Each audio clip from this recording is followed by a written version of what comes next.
Alan Watts. He stumbled upon something that most people spend a lifetime trying to figure out, or maybe never do.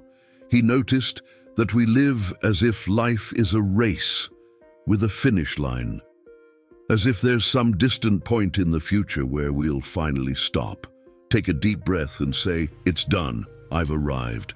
But here's the unsettling paradox. There is no finish line. There never was. And yet, you keep on running. You rush to finish college, thinking that's when you'll finally relax. But when you're done, you realize you need to scramble to get a job. Then you land the job, and you realize you have to strive for a promotion, then to buy a house, then to pay off the house, then to raise the kids, then for retirement. And when you finally stop, exhausted, you look back and realize something terrifying. You spent your whole life running towards a horizon that kept receding, like chasing the sunset.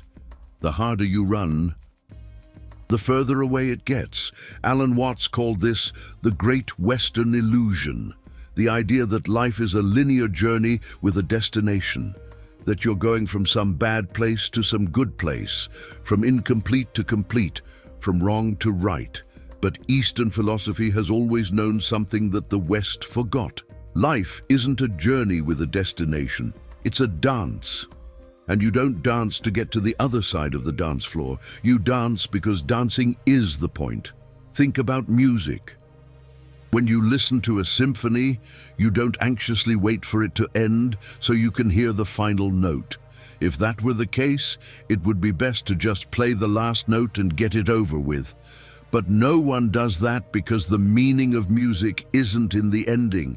It's in every note, in every pause, in every movement. The music is happening now, not at the destination. And Alan Watts realized that your life works exactly like that. Each moment is the note being played. And you're missing the melody because you keep skipping ahead trying to get to the end. But why do we do this? Why do we run when we know there's no arrival? The answer is disturbing.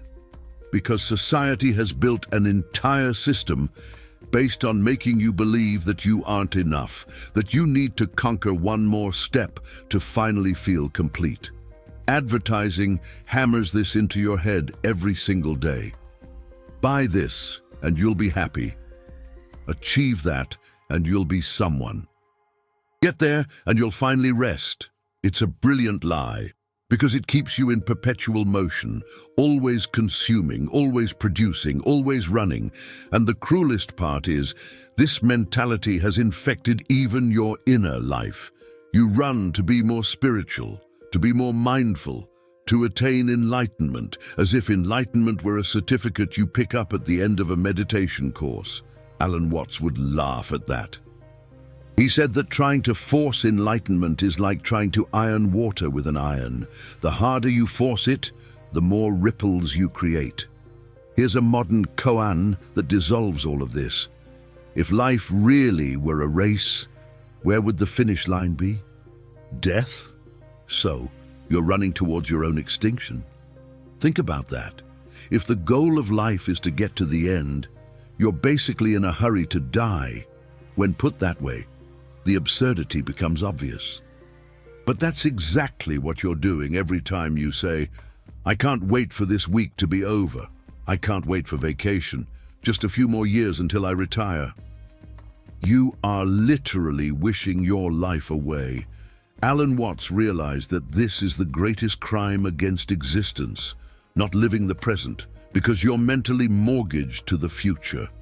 You're here now, but your attention is way over there, like driving only looking in the rearview mirror. You're in the wrong place at the wrong time, and always. And here's the cosmic irony. The future that you so crave will never arrive. Because when it arrives, it is the present. And you're already running to the next future. It's a psychological treadmill. You run, but you never go anywhere. So, what happens when you stop running? There's a moment of existential panic first, because the race was your identity. It was what gave you purpose. If you're not striving to get somewhere, who are you? What do you do? Here's the answer that no one wants to hear. You don't do anything, you just are. And that terrifies the ego, because the ego needs to be always becoming something greater. It can't simply be. For the ego, being without doing is death. But Alan Watts taught that this fear is based on a fundamental misunderstanding about what you are. You think you're a thing separate from the universe, an isolated self in a skin that needs to fight against a hostile world to survive and thrive. But the reality is completely different. You aren't in the universe. You are the universe. You are what the cosmos is doing here and now. Just like a wave is what the ocean is doing in a specific point. Think of a wave for a moment. It arises, it dances, it falls. The wave doesn't race to get to the beach. It simply moves as the ocean moves. And when it dissolves into the sand, the ocean hasn't died. It's just changed form. You are that wave. You aren't a separate thing running through life. You are what life is doing. And when you realize this deeply, not just intellectually, something dissolves. The anxiety of getting somewhere disappears, because you realize you are already here, always have been. But let's go deeper into the paradox. Society tells you to be spontaneous, to live in the moment, to stop worrying, and then you try to do that. You strive to be spontaneous. You plan to stop planning. You get anxious about not being anxious. Alan Watts called this the double bind. It's like trying to bite your own teeth. The harder you try, the more impossible it gets. Because you're using the same mind that created the problem to try to solve it. You're using effort to try not to exert effort. So, how do you get out of this trap? Here's the Zen insight that seems simple, but is profoundly radical. You don't get out. You realize you were never trapped. The problem isn't the problem. The problem is you thinking you have a problem.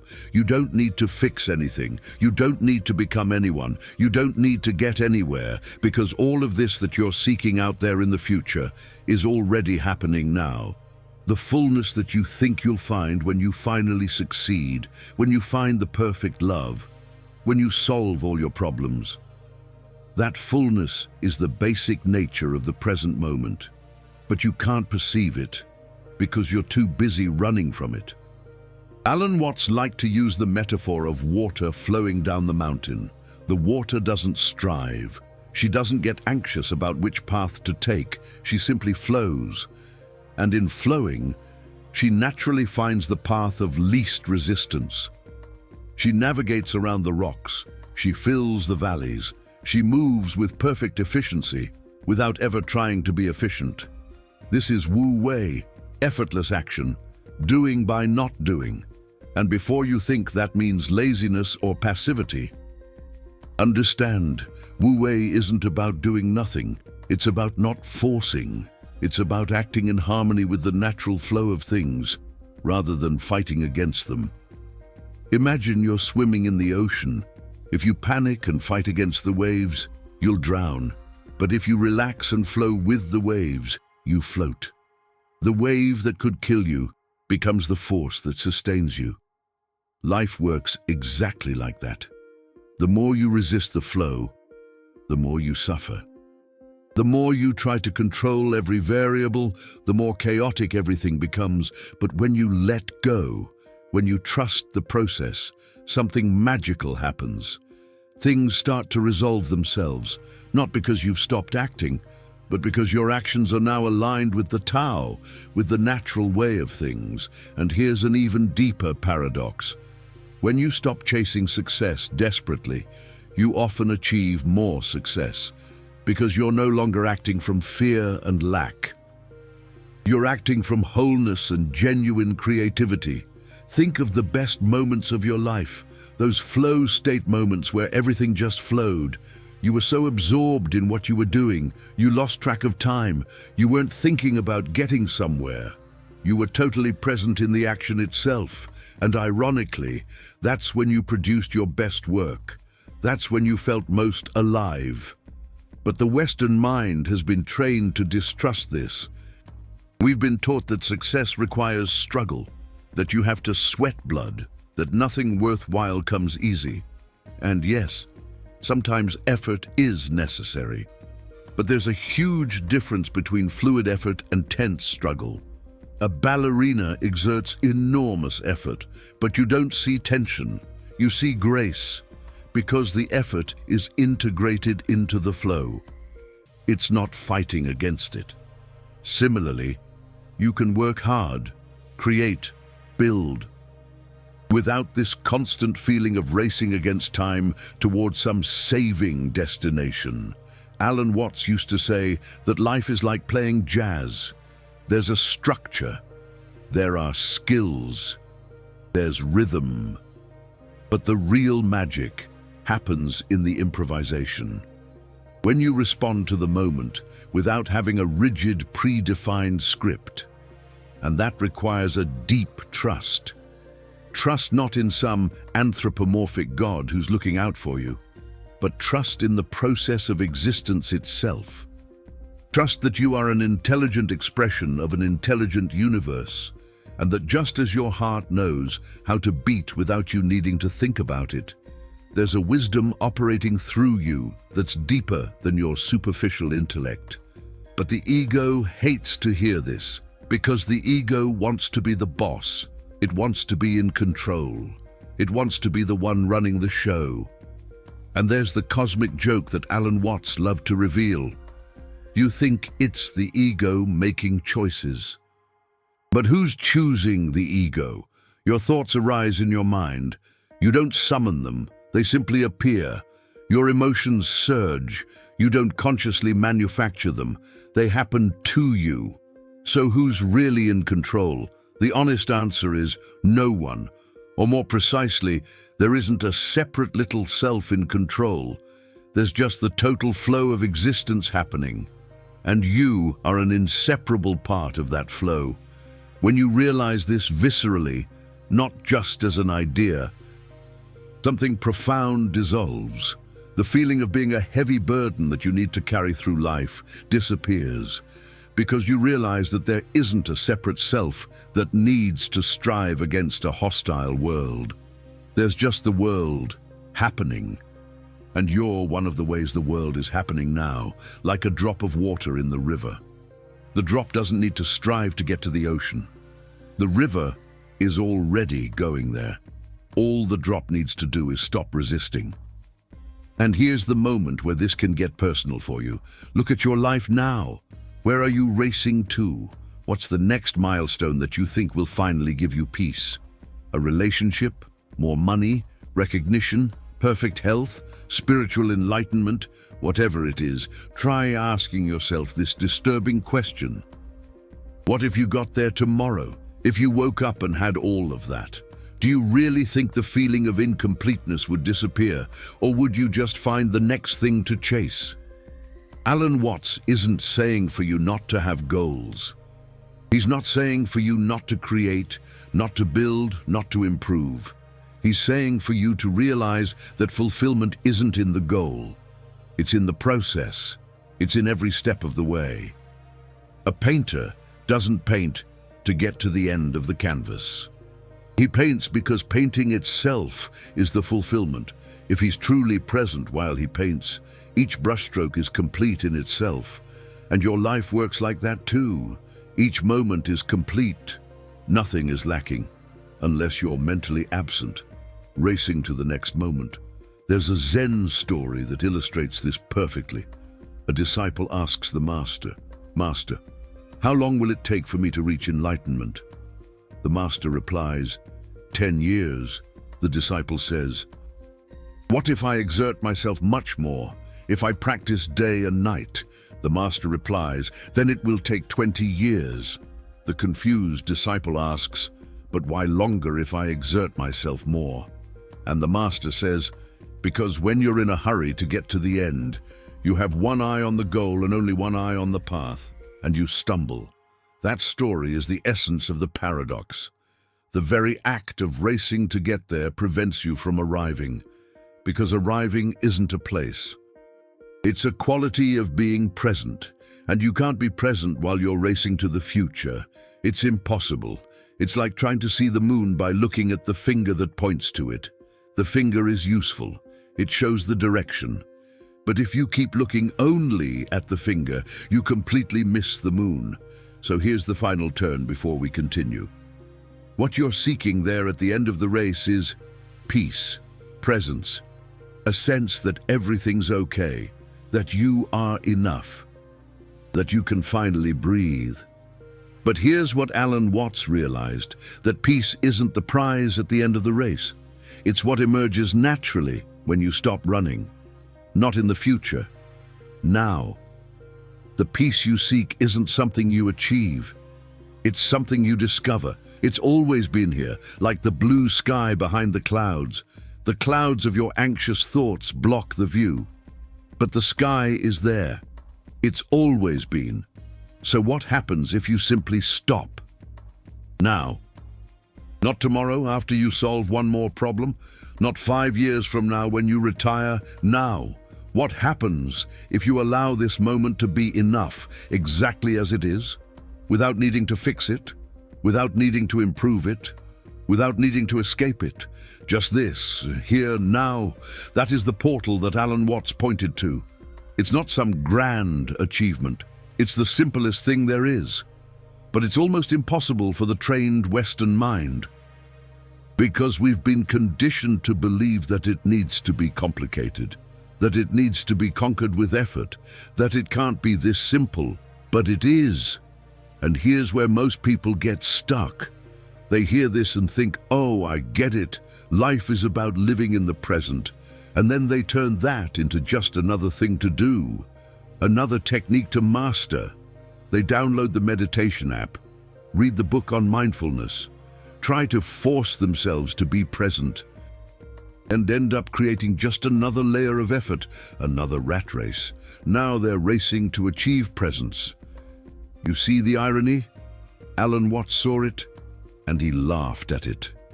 Because it's impossible to force what only happens when you stop forcing.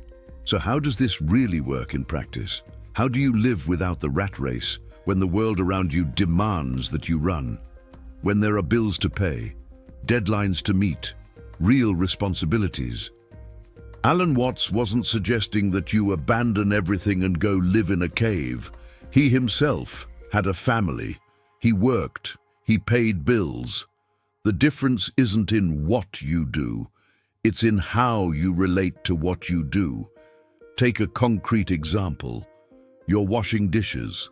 The conditioned Western mind washes dishes thinking about the next task. You're washing, but mentally you're already at your next appointment. You want the dishes to be over with soon. You're racing even while standing still. But what if you simply washed the dishes, felt the warm water, the movement of your hands, the suds, the sound, not as a mindfulness technique, but simply because that's what's happening now. There's no more important place to be, because there is no other place. There's only here, there's only now. And then, something strange happens. The dishes don't become an obstacle between you and some better place. The dishes become life happening, and when you finish, you don't feel like you've finally escaped something bad. You just move on to the next moment with the same quality of presence. That's Wu Wei in the kitchen. That's Zen washing dishes. There's nothing special or mystical about it. It's radically ordinary. And exactly because of that, it's profound. Alan Watts used to say that sanctity is no different from normalcy. A Zen master eats when they're hungry, sleeps when they're sleepy. But the quality is different. There's not that layer of mental resistance, that constant internal commentary saying, this isn't enough. I should be doing something else. When is this going to be over? When that layer dissolves, what's left is surprisingly simple. Just being. Just doing what's being done, without the heavy narrative on top. But let's test this in more difficult situations. You're stuck in traffic. Late for something important. Every impulse in you wants to speed up, change lanes, honk your horn. You're racing but stuck. And that tension between wanting to be somewhere else and being here is literally suffering. It's not the traffic that's stressing you out. It's your resistance to the traffic, your mental battle against what is. Now, what happens if you simply accept it? I'm here now, in this car, in this traffic, and that is what it is. You'll still act. If there's a better lane, you'll change. If you can let someone know you'll be late, you'll let them know. But without that internal contraction, without that mental war, and strangely, when you stop fighting the situation, you often find more creative solutions because your mind is clear. It's not clouded by anxiety. This isn't passive resignation. It's active acceptance. There's a crucial difference. Resignation is giving up. Acceptance is recognizing what is and then acting from that reality. Instead of fighting against it, like that water flowing down a mountain, it accepts gravity, accepts the rocks, accepts the terrain, and by accepting, it flows with maximum efficiency. If it kept mentally arguing with the rocks, complaining that they shouldn't be there, it would get stuck. But water doesn't do that. It just flows. And you can learn from the water. There's a quote from Alan Watts that completely destroys the illusion of the rat race. He said, "You are what the universe is doing in the place where you are, in the same way that a wave is what the entire ocean is doing in that specific place." Let that sink in. You are not an accident, not a mistake, not something that needs to be fixed. You are the exact and perfect expression of the cosmos in this moment, in this place. Like an apple is what the apple tree does. You are what the universe does. And if that's true, and Alan Watts argued that it is, then all this effort to become something different is fundamentally absurd. It's like an apple trying to become an orange. It can spend its whole life striving, but it's an apple, always was, always will be.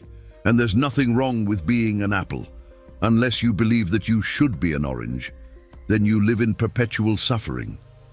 But you might say, wait, so I shouldn't try to improve? Shouldn't I grow? And here's the subtlety. Apples improve, they ripen, they grow, they develop, but not by forcing, simply by being apples. The tree doesn't strive to grow. It grows because that's what trees do. And you're like that too. You naturally evolve, learn, expand. When you're not forcing, when you're simply fully living what you are now. The difference is that our real growth doesn't come from the ego trying to make itself better. It comes from dissolving the false layers that cover what you already are. Alan Watts used the metaphor of sculpting. Michelangelo said that he didn't create the statue. He simply removed the extra marble until the statue that was always there revealed itself. Your true growth is like that. It's not adding more layers of achievement. It's removing the layers of conditioning, fear, and false identity until what you really are emerges. And what you really are, Alan Watts insisted, isn't this small, isolated self that needs to race through life to prove its worth. What you really are is the total field of existence experiencing itself through this particular perspective. You are the universe looking at itself through these eyes, thinking these thoughts, feeling these feelings. And when you realize that, not just intellectually but as a living experience, the rat race completely loses its meaning, because where would you run to? You already are everything. You've already arrived. You never left. It was an imaginary journey, like a dream where you run and run, but wake up in the same place where you fell asleep. And awakening isn't about arriving somewhere. It's realizing you never needed to go anywhere. Everything you were searching for was always here. This sounds like abstract philosophy, but it has profound practical implications. When you stop running You start to notice things, the small things that have always been here. The way the light streams through the window, the taste of your coffee, the sound of laughter, the sensation of air filling your lungs. These things have always been available, but you were running too fast to perceive them. You were focused on the horizon and missed the landscape all around you. And here's what's strange. These small things you ignored while chasing big things. These are real life. These are the texture of existence. The grand achievements you pursue are just moments, brief peaks. But these small, ordinary things, these make up the bulk of a life, and when you miss them by running, you miss life itself. Alan Watts liked to ask, "What is the sound of rain?" And people say, "Well, it's tap, tap, tap," and he'd say, "No, that's the concept of rain." The thought about rain, the true sound of rain, is indescribable. You have to stop thinking about it and simply listen to it.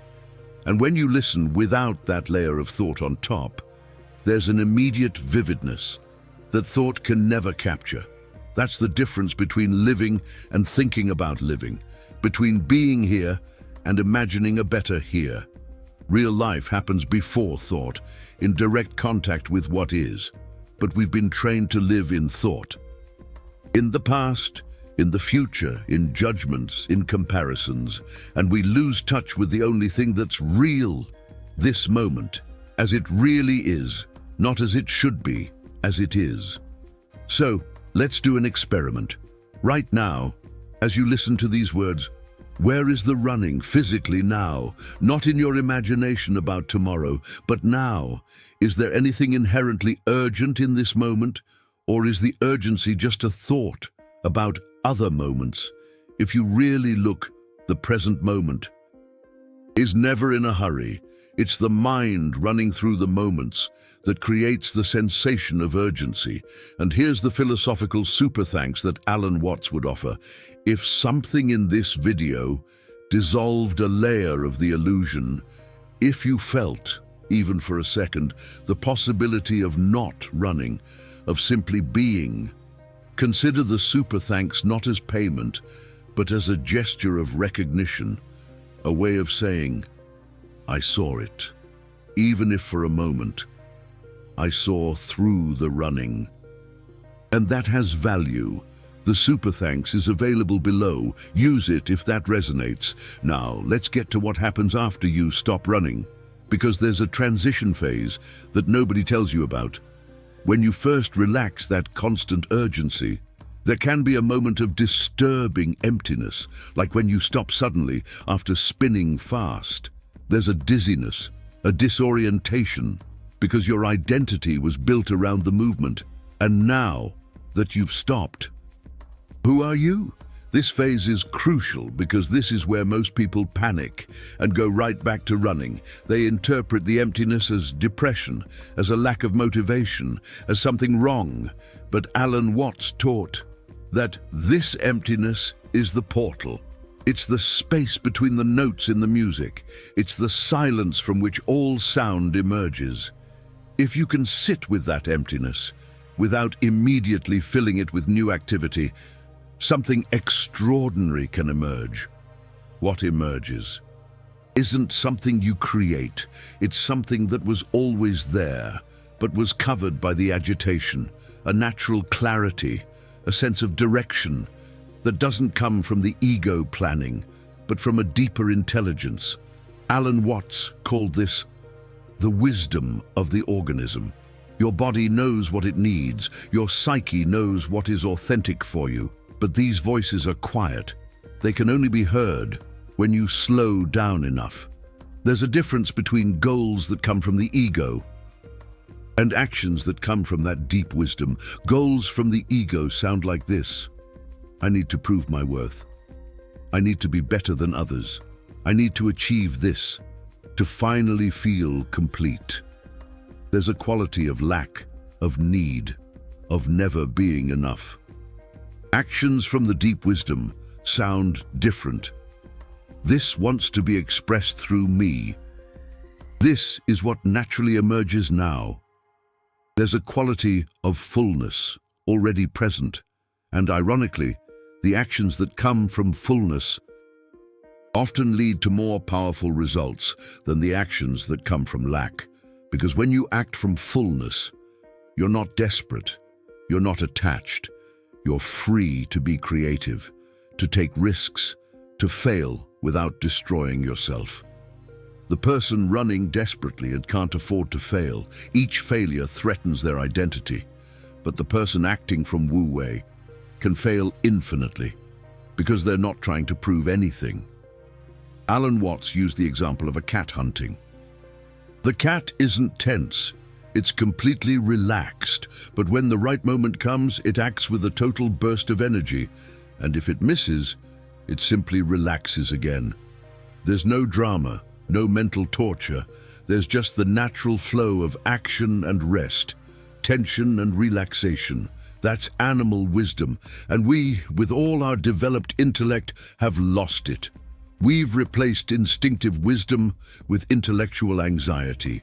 We plan obsessively, we worry compulsively, and we call it being responsible. But there's a difference between helpful planning and neurotic worry. Helpful planning is, you consider possibilities and prepare, but then you let it go. Neurotic worry is, you rehash the same possibilities infinitely, without ever letting go. It's like preparing to swim, but never getting into the water. So here's the practice that Alan Watts would suggest. Not as a technique, but as an experiment. When you notice you're running mentally, pause, just 3 seconds, and ask, is there any useful action I can take now? If yes, do it. If no, let it go. Don't feed the cycle of worry. That simple practice, repeated, starts to train your mind to distinguish between useful action and useless agitation. And gradually, something changes. The background hurry starts to dissolve. Not because you've become lazy, but because you've stopped confusing agitation with productivity. You discover you can do more with less effort. When your actions are aligned, when they come from the right place, from the silence, not the noise, there's a final paradox that Alan Watts adored. The more you try to hold on to life, the more it escapes. Like trying to hold water in your hands, the harder you squeeze, the more it slips away. But when you relax your hands, let the water rest in them, it stays. Life is like that. The most precious moments, the deepest relationships, the most meaningful experiences. They don't come from grabbing, they come from allowing. Allowing isn't passivity, it's the most active action there is, because it requires letting go of control. And the ego thinks that if it lets go of control, everything will fall apart. But as Alan Watts would ask, how much control do you really have? Do you control your heartbeat, the growth of your fingernails, your digestion? Most of the processes that keep you alive happen without your conscious control. And they function perfectly. Maybe there's an intelligence operating that is deeper than your petty, controlling self. So, what does it really mean to stop running? It means trusting. Trusting that you are part of something larger, that knows what it's doing.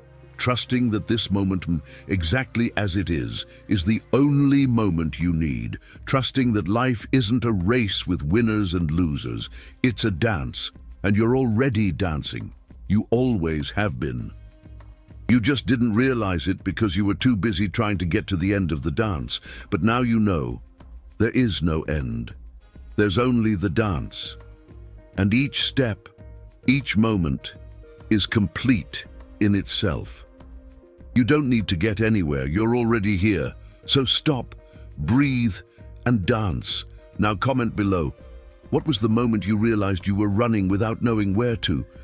When did you feel like you were chasing a horizon that never arrives? Share your experience. Because when you name the illusion, it starts to lose its power.